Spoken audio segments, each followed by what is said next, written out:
नमस्कार, स्वागत है आपका द फोर्थ स्टेट यूट्यूब मंच पर। मेरा नाम है रविंद्र सिंह शोरान। हमारे साथ जुड़ रहे हैं असगर अली करबलाई साहब।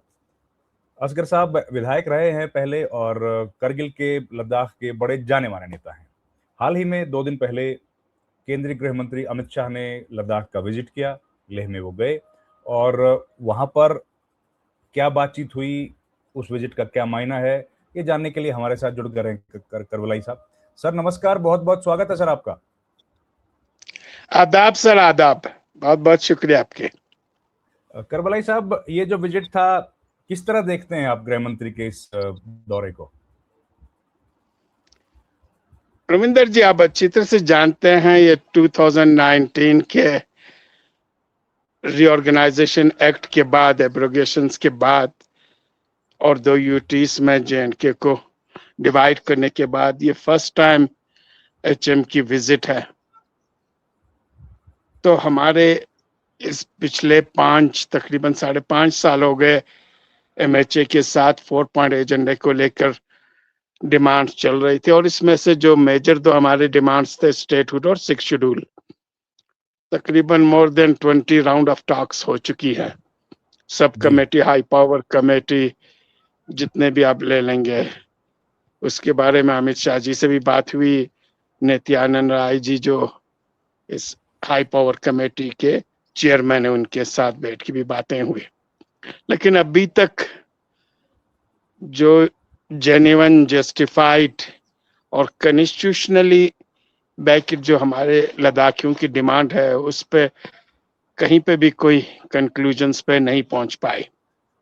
और 4 फरवरी के बाद हम सबों को यही उम्मीद थे कि government of India sincerely, seriously और जिस तरह से ये बार बार क्लेम करते हैं कि हम लद्दाख को प्रायोरिटी पे रखते हैं और लद्दाख हमारे लिए बहुत ही प्रिय है।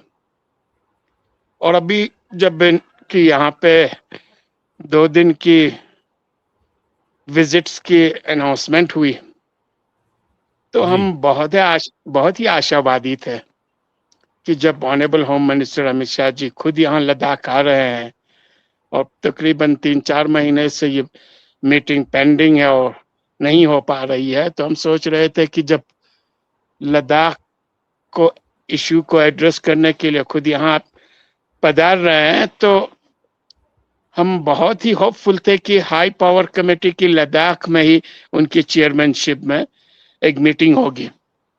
और इसी चीज को लेके हमारी एपेक्स और केडीए की कोर कमेटी की लेह में मीटिंग भी हुई थी।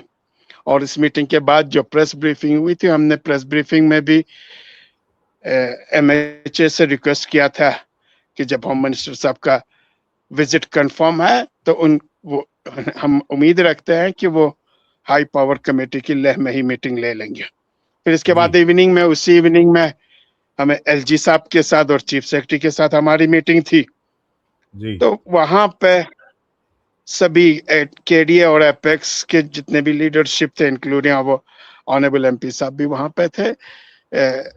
ऑनरेबल एमपी साहब नहीं थे वहां पे, हमारी मीटिंग हुई और उसमें हमने रिक्वेस्ट ये किया एलजी साहब से कि विजिट्स होम मिनिस्टर साहब कर रहे हैं तो इनसे आप रिक्वेस्ट कर ले। हम बहुत ही आशावादी हैं कि यहाँ पे वो 2 दिन के जो दौरा है उसमें से टाइम निकाल के हाई पावर कमेटी की मीटिंग होगी। लेकिन वहां इन्होंने एक एक्सक्यूज दे दी कि ये एक्सक्लूसिवली रिलीजियस इसके लिए विजिट्स है तो शायद हो ना पाए, फिर भी मैं आपकी रिक्वेस्ट आगे भेज दूंगा। लेकिन उसके बाद कुछ हुआ नहीं है। फिर इसके बाद दूसरे दिन हम वापस चले आए तो जब अमित शाह जी 30 को वहां पे आए लेह में, तो इवनिंग में इन्होंने ऑनरेबल एमपी साहब, थुपस्तन साहब, दुर्जे लगरुक साहब, सोनम वांगचुक साहब और ऑनरेबल सीसी साहब के साथ 7 बजे इन्होंने मीटिंग एक रखी हुई थी। उस मीटिंग में ये होली रिलिक्स के बारे में, जो 14 डेज का वहां पे होली रिलिक्स लेह में पहुंच चुकी थी, उसके बारे में ही ब्रीफिंग्स हुआ। तो उसमें हमारे जो नुमाइंदे थे, इन्होंने रिक्वेस्ट किया था कि आप यहाँ पे तशरीफ लाए हैं तो कम से कम हाई पावर कमेटी की वहां पे मीटिंग हो जाए आपकी चेयरमैनशिप में। तो फिर इन्होंने वही जी दोबारा ये रिपीट किया कि रिलीजियस विजिट है, तो फिलहाल 22 तारीख को सब कमेटी की मीटिंग है, उसके बाद ही हम देखेंगे। जी जी उसी जी पे ये सारी चीजें खत्म हुआ। तो हम बहुत ही होपफुल थे, लेकिन बहुत ही मायूसी का शिकार होना पड़ा। और हम्म, हम सोच रहे थे कि अमित शाह जी के ही नेतृत्व में हाई पावर कमेटी की मीटिंग हो, लेकिन वो नहीं हो पाई। नहीं हो पाई। तो लेकिन इस विजिट से कुछ मिला लद्दाख को? आप लोग जिस तरह बात उम्मीद कर रहे थे कि प्रशासन के हिसाब से या कम से कम ट्रस्ट डेफिसिट जो है वो कम होगा, बातचीत की बहाली होगी और भरोसा एक दूसरे पर कायम होगा, इस विजिट से वो सब हुआ करबलाई साहब? अ, रविंदर जी, हम उम्मीद रख रहे थे कि कम से कम ये जो गैप है उसे ये विजिट ब्रिज अप कर लेगी। जो एक ट्रस्ट, एक भरोसा था, एक एतमाद थी, वो खदशेदार हो चुका था, उसकी भरपाई होगी। और इसीलिए हमने एक प्रपोजल्स रखा था।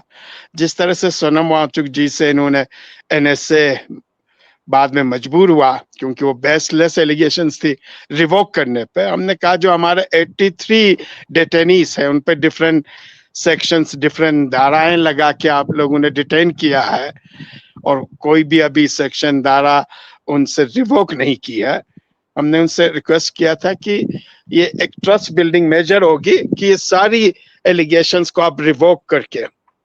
दूसरा, जो हमारे मैटर फॉर फैमिलीज है, उन जी फैमिलीज के उन अजीज जवानों को, जानों को वापस तो नहीं की जा सकती है, लेकिन उन फैमिलीज को कम से कम एक डिग्निफाइड कंपनसेशन दे सकती है।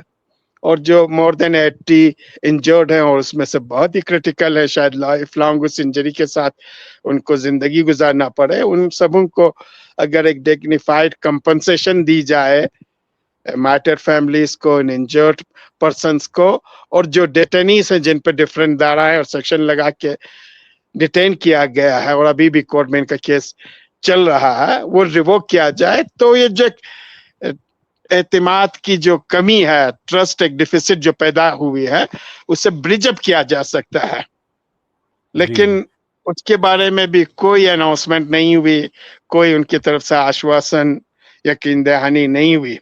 यानी बहुत ही हम उम्मीद रखे हुए थे, ये चीजें भी नहीं हुई, हाई जी। पावर कमेटी तो की मीटिंग भी नहीं हुई। जी जी जी। तो करबलाई साहब, सोनम वांगचुक की और केंद्रीय गृह मंत्री की पहली ये मुलाकात हुई है, तो उसमें कुछ कोई भी राजनीतिक बात नहीं हो पाई, केवल रिलीजियस बातचीत हुई? हाँ, ये होली रेलिक्स के उसके डिटेल्स के बारे में 14 डेज का प्रोग्राम क्या होगा, मैंने ऑनरेबल एमपी साहब के सिर्फ जब मैंने उन्होंने वहां से कॉल की थी, उनके जरिए ही पता चला, उसी पे बात हुई। और वहां पे दुर्जे साहब और सोनम वांगचुक जी ने वही हाई पावर कमेटी की डिमांड्स की, कहा कि ये हमारे एपेक्स और केडीए की लीडरशिप चाहती है, आपकी चेयरमैनशिप में हो। तो इनका रिस्पॉन्स यही था कि रिलीजियस विजिट है, तो इस पर कोई पॉलिटिकल बातचीत नहीं करेंगे, जो बहुत ही अफसोसनाक था। तो 22 तारीख की बैठक से कुछ उम्मीदें हैं आपको करबलाई साहब? हम हमेशा आशावादी हैं रविंदर जी, हम हमेशा उम्मीद रखते हैं, हम कभी उम्मीद को, उम्मीद की दामन को नहीं छोड़ते हैं, और हम हमेशा ही उम्मीद रखेंगे। और उम्मीद है कि सब कमेटी के मीटिंग में कुछ न कुछ कंक्रीट रिजल्ट्स निकले। लेकिन जिस तरीके का होम मिनिस्टर साहब और उनकी टीम यहाँ पे विजिट के बाद भी उनके रिस्पॉन्स बहुत ही सरद महरी का था, थोड़ी सी मायूसी हुई। लेकिन जी अभी भी हम उम्मीद नहीं छोड़े हैं। जी। आखिरी सवाल करबलाई साहब, ये 5 जो जिले बने हैं, इससे कुछ फायदा होगा लद्दाख को? कुछ प्रशासनिक ढांचा मजबूत होगा? आप अच्छी तरह से जानते हैं, जिस चीज से लद्दाख के जनरल पब्लिक के एस्पायरेशंस को फुलफिल किया जा सकता है, और पिछले 6 साल से जो लोग डिमांड कर रहे हैं, वो है स्टेटहुड, वो है रिप्रेजेंटेशंस, वो है डेमोक्रेटिक राइट जो कॉन्स्टिट्यूशन हमें दे देती है। दूसरा है, आपको अगर सेफ गार्ड चाहिए, तो वो सेफ गार्ड हमें 6 शेड्यूल के जरिए ही मिल सकती है।